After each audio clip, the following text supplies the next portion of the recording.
বায়তুল কারমে যদি আজকে জুমার সময় মারামারি হয়ে থাকে, আমরা জানি না কি ঘটেছে, প্রশ্নকর্তা যদি নিশ্চিত হয়ে থাকে, যদি এরকম ঘটনা ঘটে থাকে, তাহলে এটা হবে আমাদের জন্য খুবই লজ্জাজনক এবং খুবই দুঃখজনক একটি ব্যাপার। যারাই এখানে মারামারির পরিবেশ তৈরি করেছে, তারাই ইসলামী দৃষ্টিকোণ থেকে মসজিদের সম্মানহানি করেছে, মসজিদের মর্যাদা নষ্ট করেছে।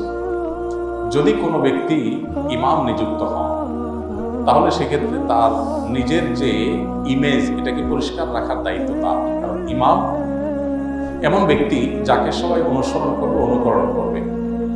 বিধায় কোনো ইমাম যদি নিজের কর্মকাণ্ডের কারণে তিনি বিতর্কিত হয়ে যান, তাহলে সেক্ষেত্রে সেই ইমামের কর্তব্য হয়ে যায় নিজে থেকে সরে যাওয়া। যে কোনো মসজিদের জন্য প্রযোজ্য। হ্যাঁ, অহেতুক বিতর্ক সৃষ্টি করছেন সেটা এক জিনিস, কিন্তু আপনার মুসল্লিদের মেজরিটি আপনাকে চায় না, এরকম জায়গায় জোর করে ইমামতি করা শরিয়াত দৃষ্টিকোণ থেকে জায়েজ নাই। নবী করিম সাল্লাল্লাহু আলাইহি সাল্লাম সেই ব্যক্তির সমালোচনা করেছেন বা সেই কাজটাকে তিনি নিন্দা হিসাবে উল্লেখ করেছেন, হাদিসে আখ্যায়িত করেছেন। যদি কোনো ব্যক্তি ইমামতি করেন অথচ তার মুসল্লিরা তার উপরে কারে বা নাখোশ, মুসল্লিরা তাকে চায় না, তারপরে তিনি জোর করে ইমামতি করতে চান, এই ইমাম কখনো ভালো মানুষ হতে পারে না এবং এই কাজটা কখনো ভালো কাজ হতে পারে না। নবী করিম সাল্লাল্লাহু আলাইহি ওয়াসাল্লাম হাদিসে এই কাজটি খারাপ হওয়ার ব্যাপারে আলোচনা হয়েছে। অতএব এইরকম পরিস্থিতিতে জোর করে আমাকে ইমামতি করতে প্রতিবদ্ধ, এটা একেবারেই ন্যাক্কারজনক। এবং বিশেষ করে জাতীয় মসজিদের মতো জায়গা, যেখানে আসলে গোটা দেশের মানুষ যেটার দিকে তাকিয়ে থাকে, যেখান থেকে শেখার চেষ্টা করে, সেখানে এরকম ঘটনা যদি হয়ে থাকে, সেটা খুবই দুঃখজনক এবং মনোবিপ্রেত ঘটনা হওয়া উচিত না।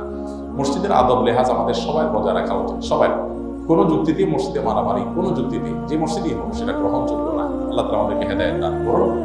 আর ইমাম সাহেব, খতিব সাহেব হিসাবে যারাই দায়িত্বপ্রাপ্ত হবেন, তারা বিতর্কের ঊর্ধ্বে থাকার চেষ্টা করবেন। হ্যাঁ, মানুষ হিসাবে কেউ বিতর্কের ঊর্ধ্বে উঠে যাবেন না, ভুল আমাদের হতে পারে।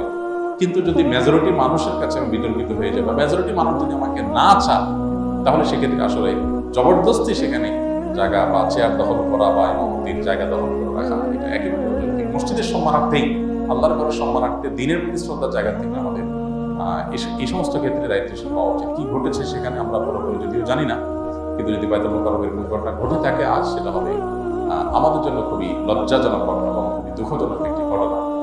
কিছু কিছু মানুষ, কিছু কিছু পথ, এগুলোতে যদি আমরা সচেতন সতর্ক না হই, আমি যদি কোনো প্রচলিত রাজনৈতিক দলের কোনো একটা, যেখানে বিতর্ক আছে, যেটা নিয়ে এদেশে দ্বন্দ্ব আছে, চিরন্তন দ্বন্দ্ব এদেশে কোন একটা দলের অনুসারী আমি বললাম, খোলা সে দল অনুসরণ করেছি, অথচ আমি আবার সবার ইমামতি করতে চাই, তাহলে সেক্ষেত্রে মানুষজন যদি অন্তত সেটাকে ভালোভাবে না নেয়, তো আমি ব্যক্তিগতভাবে মনে করি যে এটা আসলে ধরে রাখা উচিত না। এখানে দায়িত্বশীলতার জায়গা আছে। আবার যদি লোকজন সাথে নিয়ে এসে, ক্যাডার নিয়ে এসে, অনেক মসজিদে এরকম হয় যে সাথে ক্যাডার নিয়ে আসলাম, এনে মসজিদ দখল করলাম, খুবই লজ্জাজনক অধ্যায় এটা।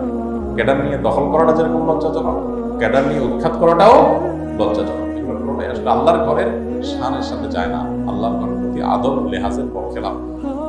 আমরা মানে এই ধরনের ঘটনা যদি ঘটে থাকে, তাহলে আমার মনে হয় খুব নিকৃষ্ট একটা উদাহরণ তৈরি হলো বাংলাদেশে।